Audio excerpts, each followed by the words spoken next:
গত পর্বে আমরা পৌঁছে গিয়েছিলাম চাপড়ামারি ওয়াইল্ড লাইফ স্যাংচুয়ারির কোলে। আর আজকের দিনটা হতে চলেছে প্রকৃতি, রহস্য আর নির্জনতার এক অসাধারণ মেলবন্ধন। আজ আমাদের গন্তব্য পারেন। চাপড়ামারি ওয়াইল্ড লাইফ স্যাংচুয়ারি থেকে প্রায় ৩২ কিলোমিটার দূরে অবস্থিত এক ছোট্ট পাহাড়ি গ্রাম। পারেন এমন একটি জায়গা যা অবস্থান করছে নর্থ বেঙ্গলের দুই অত্যন্ত জনপ্রিয় পর্যটন কেন্দ্র ঝালং আর বিন্দুর মাঝখানে। এই দুটি জায়গাই আবার আমাদের প্রতিবেশী দেশ ভুটান সীমান্তের খুব কাছাকাছি। চাপড়ামারি থেকে পারেন যাওয়ার এই রাস্তাটা নর্থ বেঙ্গলের সবচেয়ে আলোচিত রাস্তার মধ্যে একটি, কারণ এই রাস্তা সরাসরি চলে গিয়েছে জঙ্গলের বুক চিরে, একেবারে হাতির করিডোরের ভেতর দিয়ে। এই করিডোর বহুবার খবরের শিরোনামে এসেছে দুর্ভাগ্যজনক নানান ঘটনার কারণে। জঙ্গল, মানুষ আর উন্নয়নের সংঘর্ষ এই রাস্তায় সেটা খুব কাছ থেকে অনুভব করা যায়। তবে পারেন যাওয়ার আগে আমাদের মতো ভ্রমণ পিপাসুদের একটা স্বভাব আছে, যতটা সম্ভব যাত্রাটাকে লম্বা করা। তাই আমরা সোজা পারেন না গিয়ে ঘুরে পড়লাম লাটাগুড়ির দিকে। লাটাগুড়ি আর চালসা সংযোগকারী রাস্তার ওপর একটি বিশেষ মন্দিরের খোঁজে। এই মন্দিরটির নাম মহাকাল মন্দির।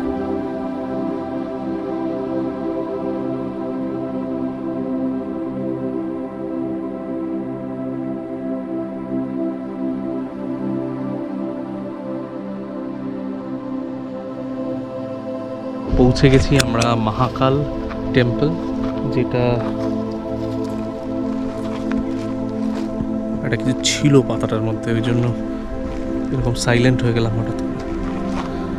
মহাকাল টেম্পল এসে গেছি, যেটা লাটাগুড়ি যাওয়ার পথে, মানে চালসা থেকে লাটাগুড়ি যাওয়ার পথের রাস্তার মধ্যেই আছে। অনেকগুলো ফুটেজ তুলেছি আসার পথে, প্রত্যেকটাই ভীষণ সুন্দর। এখন আমরা দেখে নেব মহাকাল মন্দির।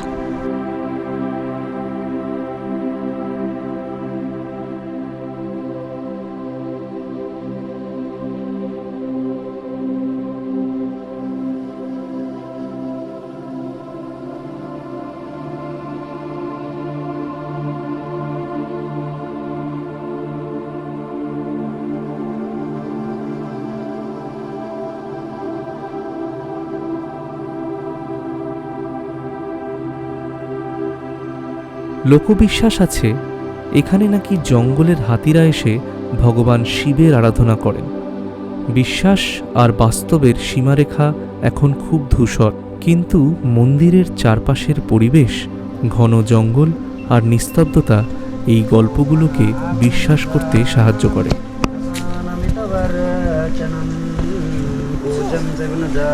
चमसं परमेश्वरचमसं परमेश्वरी मन्त्रहीनं क्रियाहीनं भक्तिनं सुरेश्वर विस्मयादे परिपूर्णं तदास्तु मे नानासुगन्धपुष्पाणि यथा कालभवानि च पुष्पाञ्जलिमया तथं गृहाणा परमेश्वरः गृहाणा परमेश्वरी इमानि पुष्पाणि मनोहराणि सुरसुराणामपि दुर्लभानि कल्पद्रुमादि ध्रुवजानि तानि पुष्पाञ्जलिमेति सुखाय नित्यम् अथ मन्त्रपुष्पाञ्जलि समर्पयामि। नमो नमः।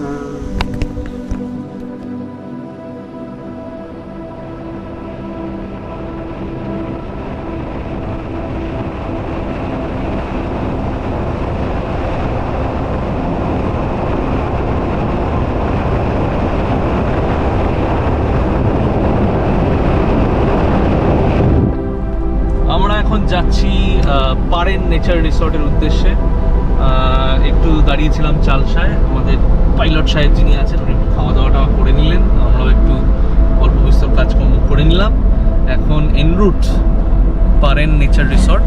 এটা হিসাব মতো পাঞ্জরা থেকে 25 থেকে 30 কিলোমিটার দূরে অবস্থিত, যদিও এক্স্যাক্ট কিলোমিটার কাউন্টটা আমি এখনও জানি না, কেননা আমাদের এখানে জিপিএস একদম কাজ করছে না। জঙ্গলের মধ্যে নেটওয়ার্কের কিছু রেস্ট্রিকশন থাকে, সেই রেস্ট্রিকশনেরই শিকার হয়েছি আমরা। এবং যেহেতু আমার আগে এটা একবার ভিজিট করা ছিল, সুতরাং আন্দাজে একটা রাস্তা বলতে পারছি। তো আমরা এখন আছি পারেন যাওয়ার পথে। আমাদের আর 1 ঘন্টার মধ্যে আমরা পারেন পৌঁছে যাব।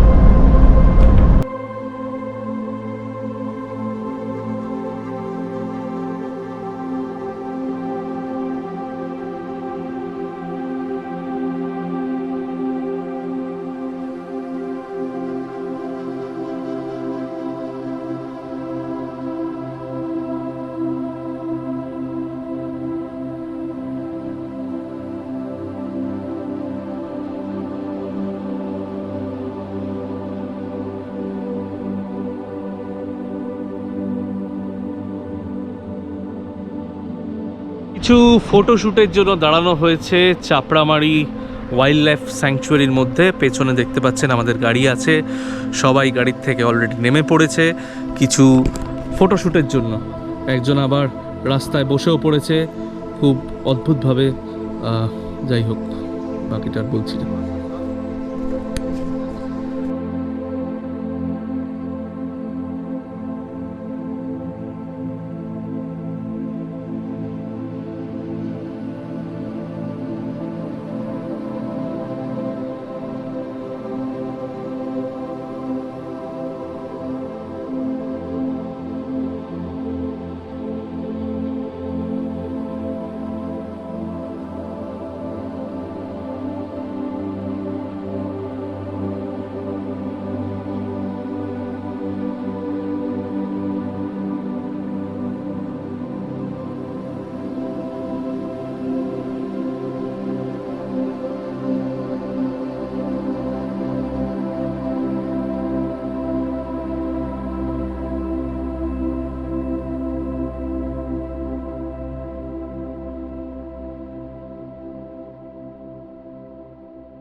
এটা হলো চাপড়ামারির সেই বিখ্যাত রেল ক্রসিং, যেটা সবাই হয়তো আমরা বিভিন্ন যখনই চাপড়ামারি সংক্রান্ত কোনো নিউজ আমরা টিভিতে পর্দায় দেখতে পাই, সেই নিউজের সময় এই রেলগেটটা যেন দেখানোই হবে। এবং এই রেলগেটটা হলো এরকম। ভীষণ সুন্দর অ্যাম্বিয়েন্সটা, অসাধারণ অ্যাম্বিয়েন্স।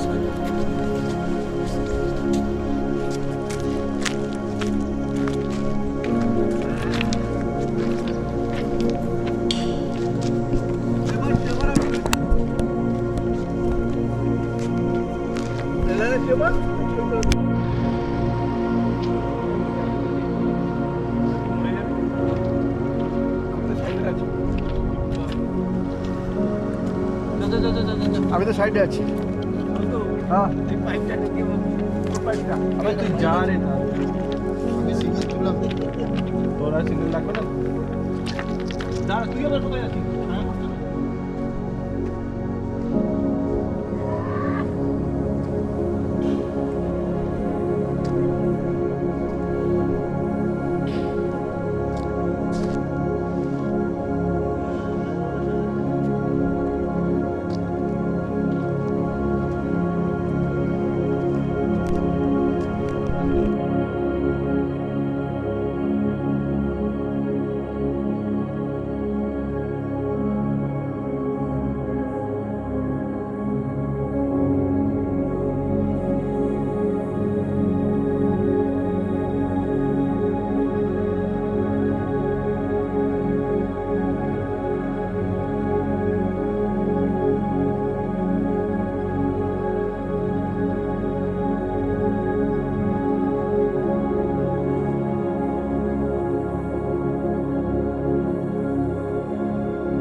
শেষমেশ আমরা পৌঁছালাম পারেনে।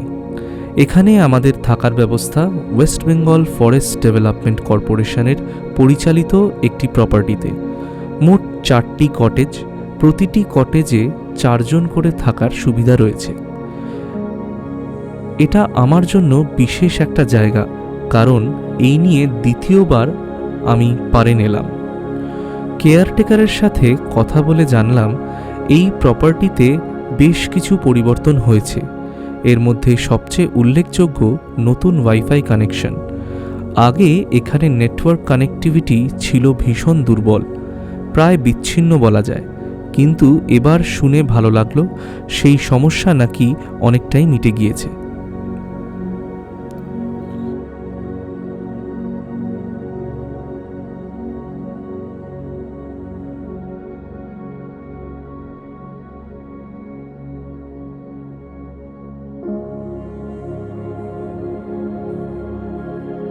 সুপ্রভাত।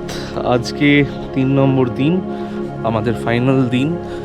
আজকে আমরা এখনও আছি পারেন থেকে আজকে আমরা চেক আউট করে যাব। চেক আউট করে আজকে রাত্রিবেলা আমাদের ট্রেন পদাতিক, সেটা ধরে আবার যে যার গন্তব্যে। আমরা আপাতত একটু আগে উঠে আমরা এখন যাব নিয়ারেস্ট একটা কোনো জায়গায় হেঁটে আর কি একটু ঘুরতে। তো সেইটারই প্রস্তুতি চলছে। এই চলো, আমি তো রেডি। এই দীপেশ দা, চলো।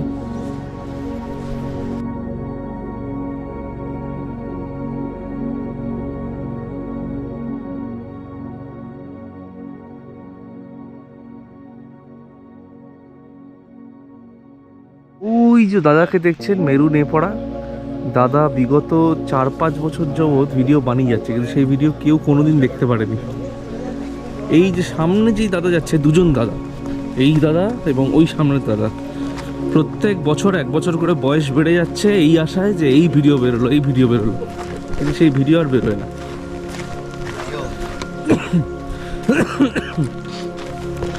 আমরা আছি পারেনে, আমরা আছি না আছি, থাকবো না, আপনারা কিছুই জানতে পারবেন। এদিকে জ্যাকেট লাগিয়ে কি করবি? ঠান্ডা লাগে। ওদিকে কি যাবে?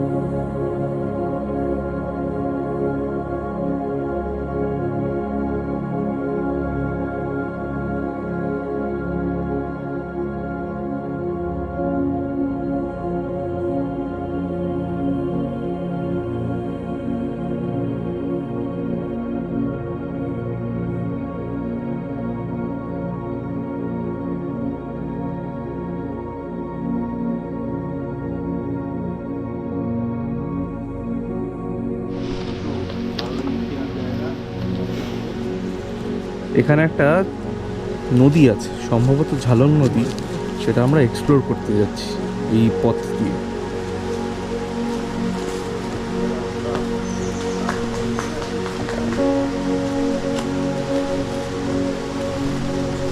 এই রাস্তায় চটি পড়ে এলে হতো না।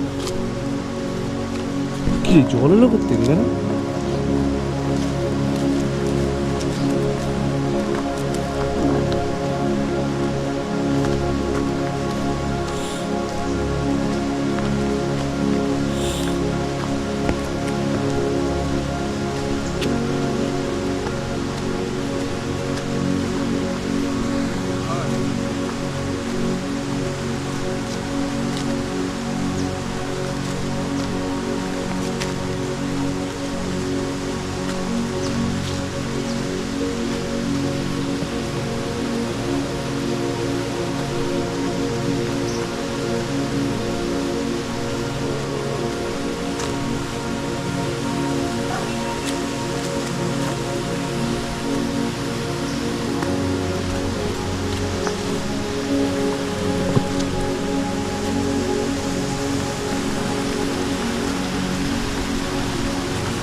কি হলো, আর যাবে না? আমি নামার সুন্দর রাস্তা করছি।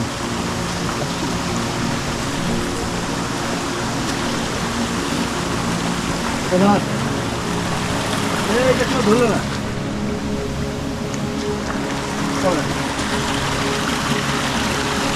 এইগুলোই তো বাজে না, এই যে দেখো চিপসের প্যাকেট ম্যাকেট। আমি ওইখানটা বলছি, এই যে ওই পাতা, এইটা এই কথাটা তো এইটা আসবে।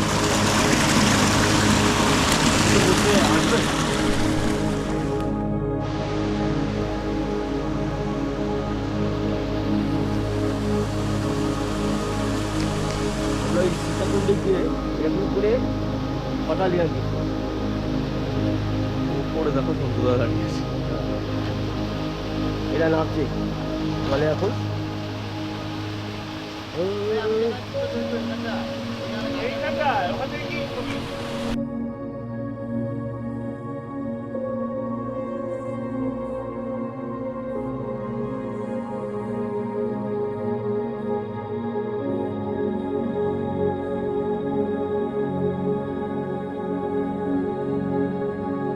তুলবি দাদারা জোরদার এক্সপিডিশনে।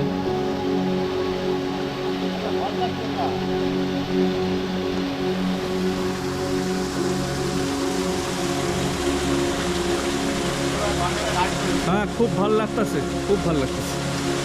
ভিডিও না ছবিটা তোলো, ভিডিও করতে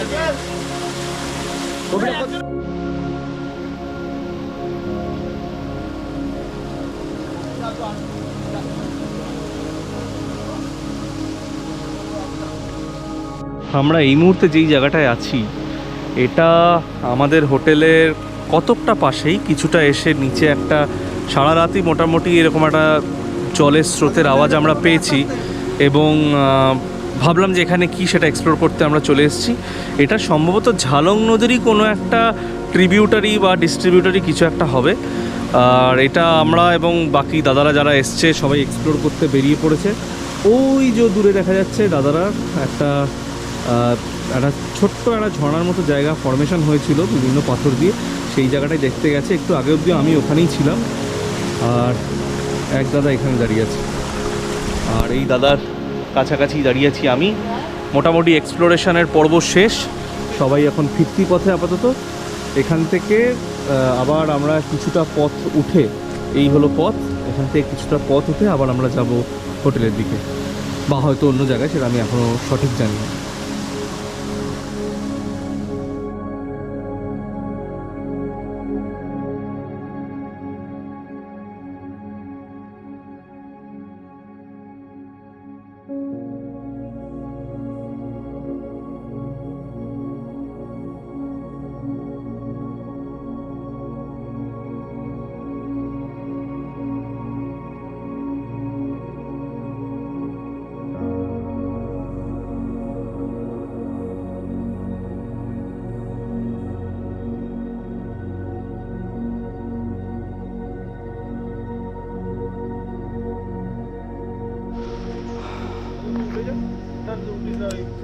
একটা এইখানে একটা এমনি দাঁড়িয়ে ফটো। পারেনের যাত্রা শেষ, একদিন এখানে থাকলাম, ভালো লাগলো। এবার ফেরার পথে হয়তো আমরা কয়েকটা স্পট একটু দেখব। তার মধ্যে পারেনের খুব নিকটেই হলো ঝালং ও বিন্দু। ইনফ্যাক্ট ঝালং ক্রস করেই পারেন আসার ব্যাপার। তো আমরা ফেরার পথে ওই একটু চেষ্টা করব যদি বিন্দুর দিকে যাওয়া যায় দেখে। তারপরে আলটিমেটলি আমাদের আজকে রাত্রির বেলা ট্রেন হলো 8:30 নাগাদ, 8টা বা 8:30, পদাতিক এক্সপ্রেস, সেটাতে করে আবার বাড়ির দিকে রওনা। তো এখন জাস্ট এইগুলো মাল ফালগুলো লোডিং হচ্ছে গাড়িতে, সবাই অপেক্ষা করছে। গাড়ির লোডিংগুলো শেষ হয়ে গেলেই আমরা আমাদের যাত্রা শুরু করব।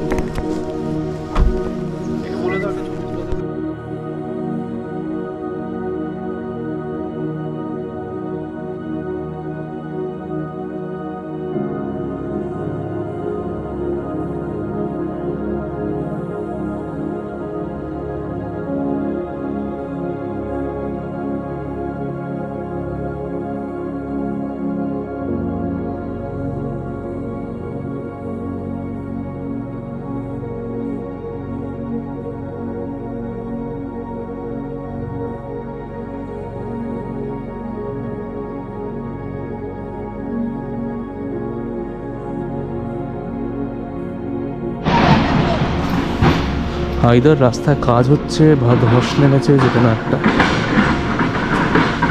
তার জন্য একটা সমস্যা হচ্ছে।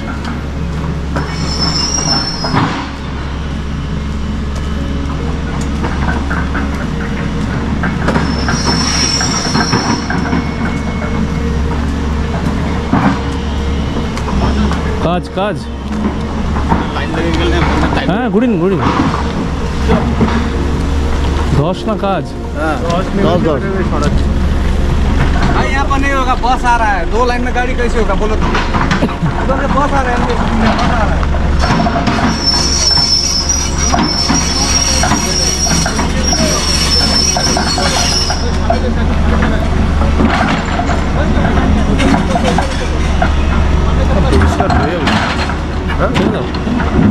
একটু ঝামেলা। যাও গাড়ি ঘোরাচ্ছে।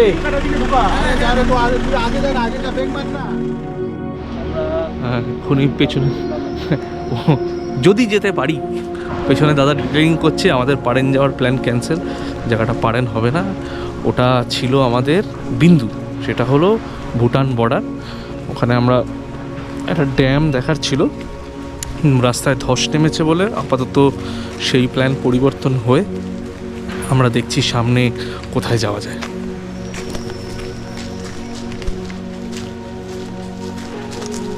সবচেয়ে বিচক্ষণ এবং চতুর হলো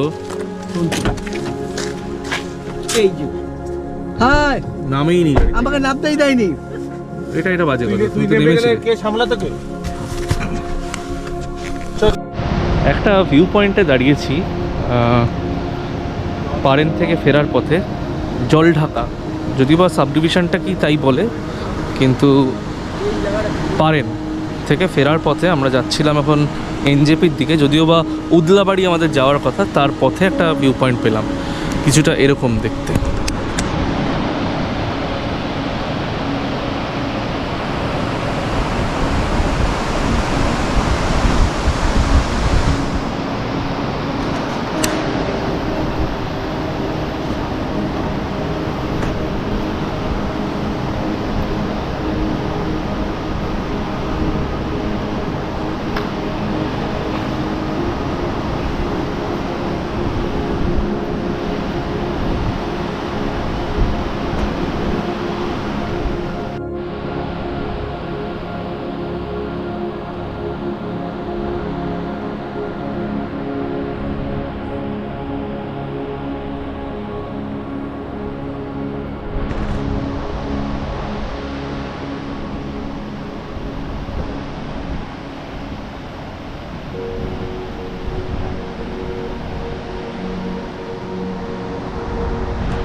আমরা এখন তিস্তা রিভার বেডের উপরে আছি।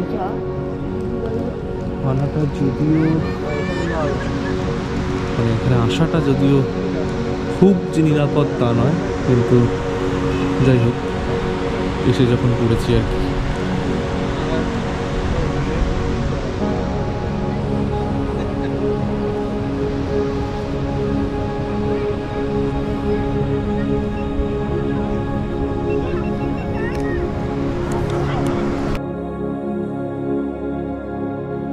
এই ছিল আজকের দিনে নর্থ বেঙ্গলের শান্তি, সবুজ আর গভীর এক অভিজ্ঞতা।